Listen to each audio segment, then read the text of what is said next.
వారధి కడుతూ ఉన్నప్పుడు అందరూ కూడా వానరులు శ్రీరామ శ్రీరామ అని రాసి వేస్తూ ఉంటే అన్ని తేలుతూ ఉన్నాయి.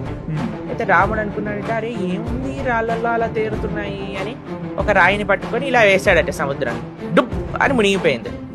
అందరు వానరులు నవ్వుతున్నారట, రాముడు వేస్తే మునిగిపోయింది, మేము వేస్తే తేలుతున్నాయి. అయితే రాముడు కూడా అడిగాడట, ఏంటి నేనేస్తే మునిగిపోయింది ఏంటి అని. అంటే అక్కడ ఉండే హనుమ వానరులందరూ అన్నారట, స్వామి ఈ సంసార సాగరం నుంచి బయటపడాలి అని అంటే నువ్వే ఆధారం, నీ నామమే ఆధారం, నీ కృపనే ఆధారం. అటువంటిది నువ్వు ఎవరినైనా వదిలేసావు అని అంటే వాడు సంసారంలో తేలుతాడా మునిగిపోతాడా? కాబట్టి ఆ రాయి మునిగిపోయింది నువ్వు వదిలేసావని. కానీ మేము నీ యొక్క నామాన్ని ఆశ్రయించాం కాబట్టి ఈ రాళ్ళని తేలుతున్నాయి అని ఒక అద్భుతమైన ప్రస్తావన చేస్తారు. రామనామ వైభవాన్ని చెప్తుంది. కాబట్టి నిజంగా మీరు చెప్పింది కరెక్టే. రాముడి కంటే శక్తివంతమైనది రాముడి యొక్క నామం, భగవంతుడి కంటే శక్తివంతమైనది